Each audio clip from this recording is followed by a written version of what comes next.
الله أكبر الله أكبر الله أكبر الله أكبر الله أكبر الله أكبر الله أكبر الله أكبر الله أكبر الله أكبر ما تعاقب الليل والنهار الله أكبر ما حج الحجاج بيته الحرام من كل الأقطار والأمصار الله أكبر ما تقرب إليه وأسلم له أنبياؤه ورسله من المصطفين الأخيار الله أكبر الله أكبر الله أكبر لا إله إلا الله والله أكبر الله أكبر ولله الحمد الحمد لله رب العالمين والعاقبة للمتقين ولا عدوان إلا على الظالمين وأشهد أن لا إله إلا الله وحده لا شريك له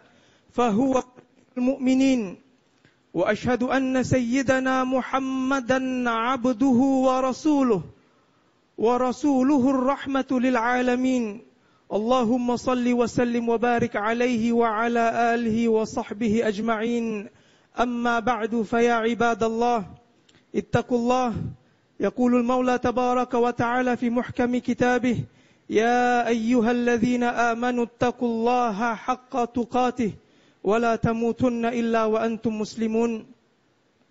Muslimin muslimat yang dirahmati Allah sekalian, marilah sama-sama kita memperkukuhkan kesyukuran kita ke hadrat Allah Subhanahu wa taala di atas segala nikmat kurniaannya.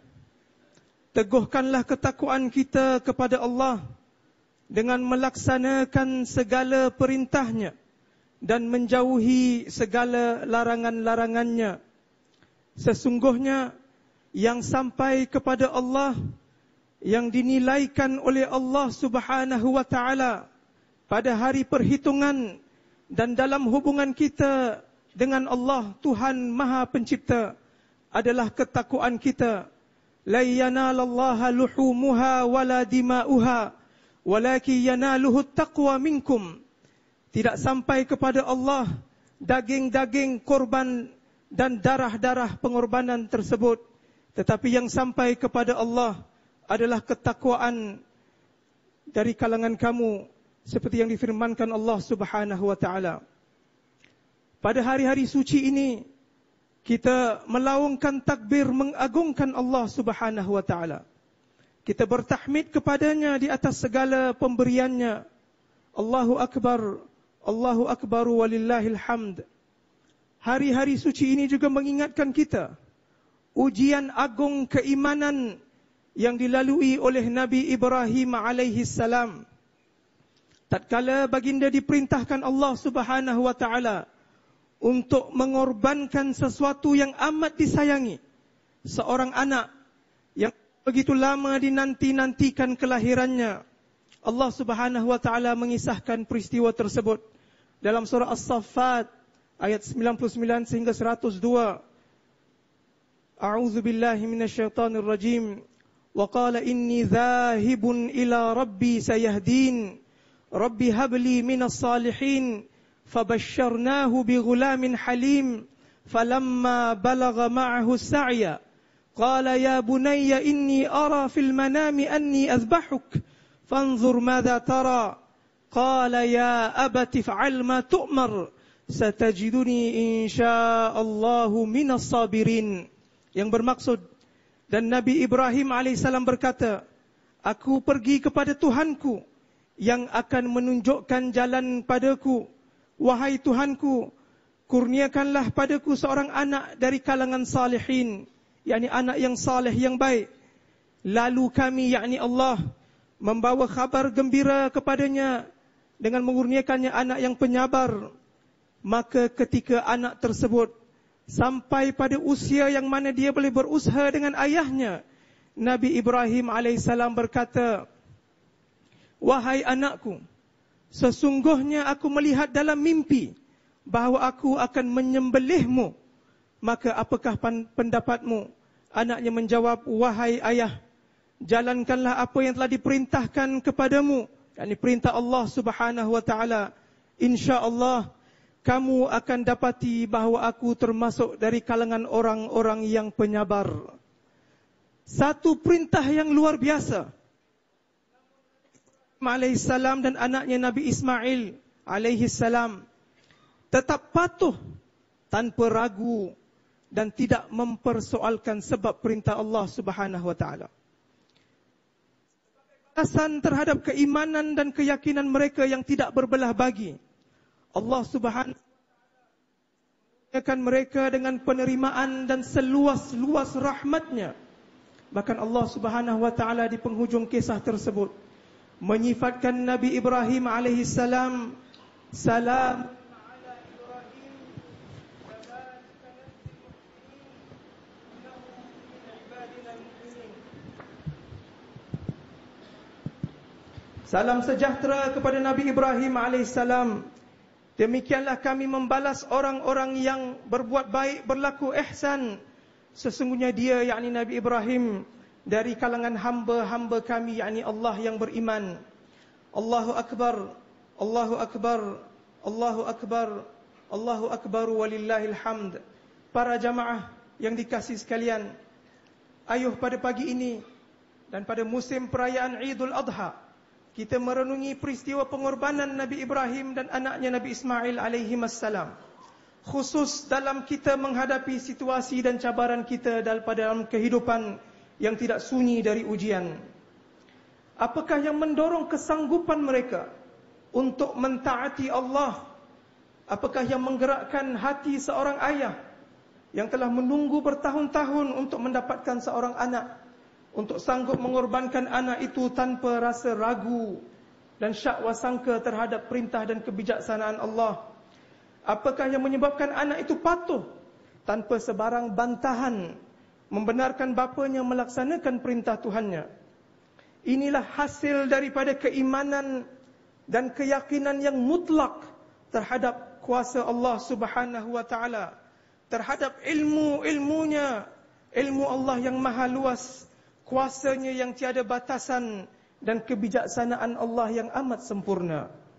Mereka, bapa dan anak, meyakini bahawa Allah Subhanahu wa taala tidak akan sama sekali mensia-siakan pengorbanan hamba-Nya yang beriman dan berserah diri sepenuhnya kepada Allah. Mereka meyakini bahawa Allah pasti akan membalas kepercayaan tersebut dengan kesudahan yang baik buat kedua-duanya. Allah Subhanahu wa taala berfirman dalam sebuah hadis qudsi riwayat Imam Al-Bukhari, "Ana 'inda dhanni 'abdi bi", yang bermaksud, aku adalah menurut sangkaan hamba-Ku terhadapku.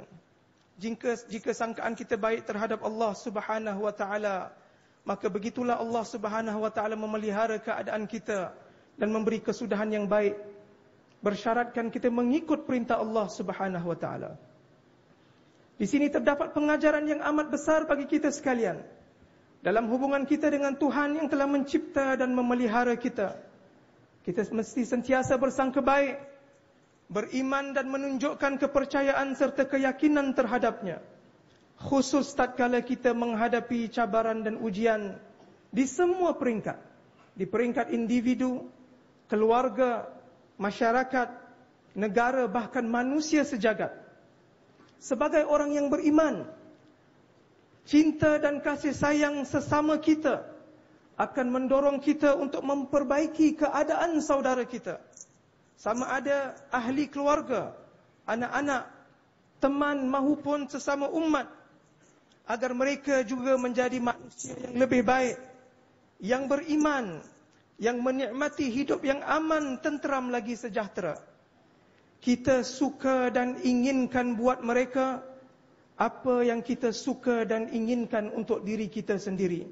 La yu'minu ahadukum hatta yuhibba li akhihi ma yuhibbu li nafsihi. Tidak sempurna keimanan kamu selagi mana kamu tidak menyayangi buat diri kamu, buat saudara kamu apa yang kamu sayangi buat diri kamu sendiri. Pastinya kita tidak rela melihat seseorang hanyut dalam kelalaian atau lemah dan hidup merana, atau mereka yang hidup dalam ketakutan ditindas dan dizalimi. Sebagai orang yang beriman, kita pasti akan cuba berikan nasihat. kita hulurkan bantuan, kita carikan huraian, kita mengangkat tangan berdoa siang dan malam, sendirian maupun berjemaah. Namun kadangkala tidak terlihat hasilnya. Yang dinasihati tidak berubah, yang dibantu masih lagi lemah, yang didoakan tetap sama situasinya. Maka timbul keraguan dalam hati kita. Tidakkah Tuhan mendengar rintihan hati kita? Adakah Tuhan mengabaikan kita? Kita mula sukar memahami hikmah di sebalik ketentuan Allah Subhanahu wa taala. Bahkan kadangkala kita mula mempersoalkannya. Mengapakah Allah yang begitu besar dan tiada batasan kuasanya membiarkan kesusahan, keperitan hidup, bahkan kezaliman yang berterusan? Namun saudara-saudari sekalian, kita mesti menenangkan bisikan hati itu dan melatih diri untuk meyakini bahawa ilmu Allah Subhanahu wa taala, ilmu Allah melangkaui batas pemikiran manusia. Allah Subhanahu wa taala adalah Al-Alim, Al-Hakim, Al-Khabir. Allah yang maha mengetahui, maha bijaksana, maha meliputi ilmunya dengan keadaan makhluk-makhluknya. Ilmu Allah sempurna lagi mutlak. Pandangan dan pengetahuan Allah tidak sama seperti pandangan dan pengetahuan kita yang kerdil. Ia luas lagi menyeluruh dan menjangkau semua masa dan tempat. Sedangkan kita manusia hanya dapat melihat serpihannya sahaja. Maka kita mesti menanamkan keyakinan yang kukuh dalam diri bahawa apa sahaja keadaan dan apa jua suasana dan situasi, ketentuan Allah adalah ketentuan yang terbaik. Bahawa Allah mampu mengubah keadaan manusia dengan sekelip mata. Bahawa kebijaksanaan Allah dalam setiap ketentuan tidak pernah sia-sia. Sesungguhnya ini adalah ujian keimanan dan penyerahan diri kepada kuasa Allah, sebagaimana yang dihadapi oleh Nabi Ibrahim dan Nabi Ismail alaihi wassalam. Allah Subhanahu wa taala menyifatkan ujian yang telah diberikan kepada Nabi Ibrahim alaihissalam, inna hadza lahuwal bala'ul mubin. Sesungguhnya ini benar-benar satu ujian yang nyata. Keimanan dan keyakinan kita seperti yang ditunjukkan oleh Nabi Ibrahim dan Nabi Ismail alaihi wassalam adalah bahawa Allah akan memberikan jalan keluar sesuai dengan ilmu dan kehendak Allah Subhanahu wa taala. Sebagaimana pada akhirnya Allah menggantikan ujian bagi Nabi Ismail alaihissalam dengan seekor haiwan sembelihan. Allahu Akbar, Allahu Akbar, Allahu Akbar walillahil hamd. Saudara-saudari yang dikasihi sekalian, namun kita perlu mengingatkan diri kita, keimanan dan keyakinan yang teguh dalam hati hanya akan terhasil dari usaha dan tindakan. Iman yang mencerminkan keyakinan dalam hati akan melahirkan perbuatan yang suci dan pengorbanan yang mulia dalam kehidupan. Maka perhatikanlah diri kita masing-masing. Sejauh mana kita benar-benar berusaha memperbaiki diri dalam semua aspek kehidupan. Adakah kita berusaha membersihkan kotoran hati yang dapat mencemarkan keikhlasan kita kepada Allah Subhanahu wa taala? Adakah kita membuang rasa sombong dan takabbur agar kita dapat menjadi hamba-hamba Allah yang tawadhu' dan rendah diri? Adakah kita telah membuang perasaan merasa diri kita lebih baik daripada orang lain? Lantas kita berlaku adil, hormat dan saksama sesama umat manusia. Adakah kita telah membuang tabiat, kebiasaan dan amalan yang tidak baik, yang boleh membawa kerosakan pada diri, pada orang di sekeliling dan pada alam ciptaan Allah Subhanahu wa taala? Adakah kita telah membuang sifat marah dan sebaliknya menghiasi diri dengan kesabaran dan ketenangan dalam menghadapi cabaran dan situasi-situasi yang sukar dalam kehidupan? Adakah kita telah membuang sifat lalai dan suka kepada kemaksiatan dan kemungkaran demi mencari cinta dan kasih sayang Allah Subhanahu wa taala. Jalan menuju Allah memerlukan pengorbanan sedemikian. Inilah perjuangan kita. Inilah perjuangan yang akan menjadikan kita mukmin yang sejati. Mereka yang yakin dengan Allah, dengan kuasanya, dengan hikmah dan ilmunya, dan mereka yang kasih dan sayang terhadap Allah Subhanahu wa taala. Allahu akbar, Allahu akbar, Allahu akbar, Allahu akbar walillahil hamd. Jika kita dapat hayati bersama erti sebenar pengorbanan dan kita berusaha melakukannya dalam kehidupan kita, hari demi hari, minggu demi minggu, bulan demi bulan dan tahun demi tahun, pastinya mereka yang berada di sekeliling kita akan merasakan dan menikmati kewujudan kita bersama mereka. Kerana pengorbanan itu akan mensucikan hati dan mencapaikan kita kepada peringkat qalbun salim, yakni hati yang bersih, hati yang penuh dengan keimanan, ketakwaan, kesyukuran dan keyakinan kepada Allah. Maka orang lain akan senang untuk mendampingi kita. Begitulah keadaan baginda Rasulullah sallallahu alaihi wasallam dan para sahabat yang mengikuti petunjuknya. Mereka sangat disenangi orang, tidak kira kawan maupun lawan, kerana hati mereka yang penuh dengan rahmah dan keihsanan, dan hati yang selalu mencari kebaikan hanya akan mendatangkan ketenteraman dan kesejahteraan pada orang lain. Dan dengan hati-hati yang suci lagi murni, hati-hati yang penuh dengan sifat mengejar kebaikan, hati-hati kita sebagai umat baginda Nabi sallallahu alaihi wasallam dapat bersatu sebagai satu masyarakat, bersatu bersama dalam mencari kebaikan untuk masyarakat dan untuk bangsa dan negara. Semoga Allah Subhanahu wa taala Ar-Rahmanur Rahim, Tuhan yang Maha Penyayang lagi Maha Mengasihani, membantu kita memperbaharui dan mengukuhkan keimanan dalam hati, agar setiap kita menjadi muslim yang lebih bertakwa dan lebih baik. Amin. Dengannya sama-sama kita dapat membentuk dan menjadi sebuah masyarakat yang bersatu, berazam tinggi, penyayang, penuh rahmah dan keihsanan.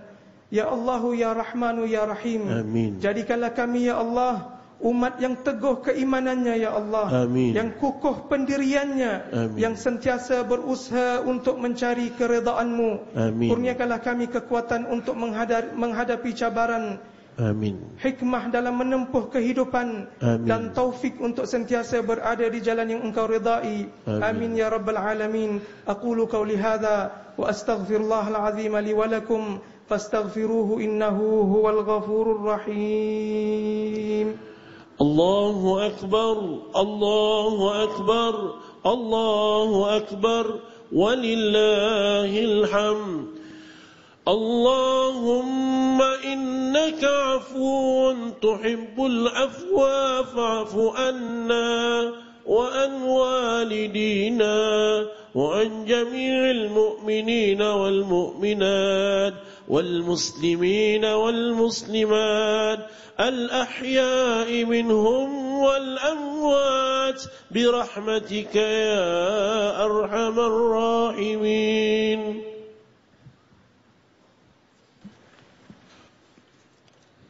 الله أكبر الله أكبر الله أكبر الله أكبر الله أكبر الله أكبر الله أكبر. الحمد لله حمدا كثيرا كما أمر. وأشهد أن لا إله إلا الله وحده لا شريك له وأشهد أن سيدنا محمدا عبده ورسوله. اللهم صل وسلم وبارك على سيدنا محمد وعلى آله وأصحابه أجمعين. أما بعد فيا عباد الله اتقوا الله تعالى فيما أمر وانتهوا عما نهاكم عنه وزجر. Muslimin muslimat yang dikasihi sekalian, perjalanan membentuk keimanan dan keyakinan yang teguh akan dipenuhi dengan ujian dan cabaran, seperti yang telah kita bincangkan dalam kisah Nabi Ibrahim alaihissalam. Tetapi bukan semua bentuk ujian adalah dalam bentuk kesusahan dan musibah. Bahkan Allah Subhanahu wa taala menguji kita untuk dilihat sama ada kita bersyukur di atas nikmat-nikmat yang telah dianugerahkan Allah kepada kita. Bahkan di antara sifat Nabi Ibrahim alaihissalam yang dipuji Allah Subhanahu wa taala adalah kesyukuran baginda. Allah Subhanahu wa taala menyebutkan dalam surah An-Nahl ayat 121, syakiran li an'umih ijtabahu wa hadahu ila siratim mustaqim. Sifat Nabi Ibrahim alaihissalam adalah beliau sentiasa bersyukur akan nikmat-nikmat Allah. Allah telah melantiknya dan memilihnya menjadi seorang nabi dan menunjukkan kepadanya jalan yang lurus. Begitu juga Nabi Sulaiman alaihissalam, dengan segala nikmat yang telah diberikan Allah Subhanahu wa taala dan kelebihan di atas sekalian umat manusia. Allah Subhanahu wa taala menyebutkan doa Nabi Sulaiman alaihi salam dalam surah An-Naml ayat 40. Qala hadza min fadli rabbi liyabluwani aashkuru am akfur wa man syakara fa innama yashkuru li nafsihi wa man kafara fa inna rabbi ghaniyyun karim. Yang bermaksud ini adalah kelebihan yang dianugerahkan oleh Tuhanku kepadanya, yakni kepada Nabi Sulaiman alaihissalam, untuk menguji sama ada aku bersyukur ataupun kufur. Dan barang siapa yang bersyukur, maka ia bersyukur untuk dirinya. Dan barang siapa yang kufur, maka sesungguhnya Tuhanku yang maha kaya lagi pemurah. Yang bermaksud Allah Subhanahu wa taala, Tuhan yang maha berkuasa, tidak memerlukan kesyukuran hambanya. Maka siapa yang bersyukur, kesyukuran itu adalah kebaikan buat dirinya. Dan sesiapa yang kufur, kekayaan dan kekuasaan Allah tidak kurang walau sedikit pun. Alhamdulillah, alhamdulillahi thumma alhamdulillah. Para jamaah yang dikasihi sekalian, pada saat ini kita berada dalam masjid yang baru dibina semula, Masjid Darul Ma'mur, yang tersergam begitu indah dan lebih selesa. Begitu besar nikmat Allah Subhanahu wa taala yang dapat kita nikmati pada pagi yang penuh keberkatan ini dan selanjutnya dalam memenuhi tuntutan agama dan menghidupkan kehidupan beragama kita di Singapura. Ini juga adalah berkat usaha masyarakat Islam yang telah menyumbang ke arah pembinaan semula masjid ini dan masjid-masjid lain di negara kita, khususnya kepada penduduk Yishun di Bandar Yishun ini. Dan insya-Allah ia akan membantu umat Islam Singapura secara am dan penduduk Bandar Yishun secara khusus untuk menjalani kehidupan beragama dengan baik lagi sempurna. Saudara-saudari sekalian, masjid-masjid kita di negara kita adalah nikmat dan anugerah Allah Subhanahu wa taala yang amat besar.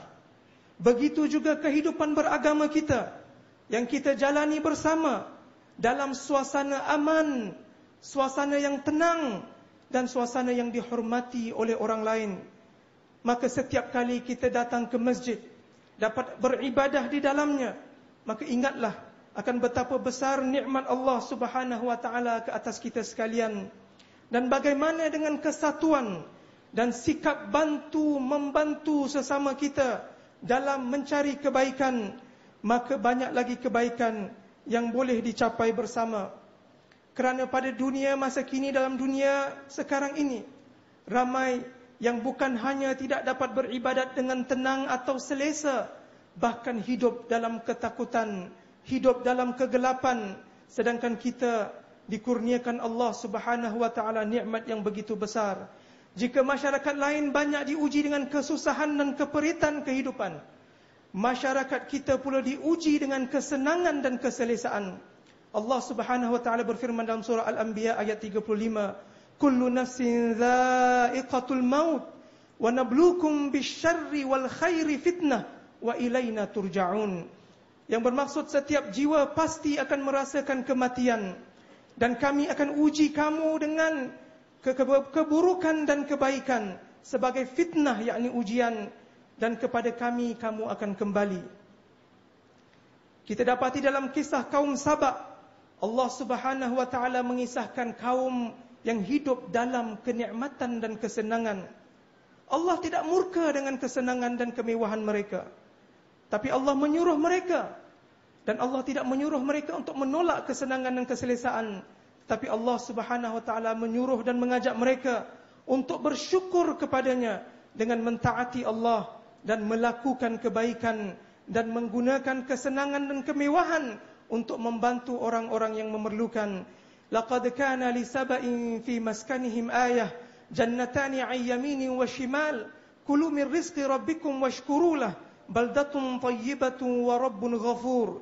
Sesungguhnya bagi penduduk Sabak pada tempat tinggal mereka, yakni kota mereka, tanda dan peringatan, dua taman yang subur di sebelah kanan dan di sebelah kiri kota mereka. Makanlah dari rezeki Tuhanmu dan bersyukurlah kepadanya. Negeri kamu adalah negeri yang baik, yakni makmur dan tenteram, dan Tuhan kamu adalah Tuhan yang Maha Pengampun. Jika kita dikurniakan Allah dengan ketenangan, ketenteraman dan kemakmuran, dan kita menyembah Tuhan yang Maha Pengampun lagi Maha Mengasihani, tiada nikmat yang lebih besar daripada nikmat-nikmat tersebut. Begitulah peringatan Allah Subhanahu wa taala yang kita pelajari daripada peringatan Allah kepada kaum Sabak. Semoga kita dapat menjadi masyarakat yang insaf dengan segala nikmat Tuhan dan kita bersyukur kepadanya.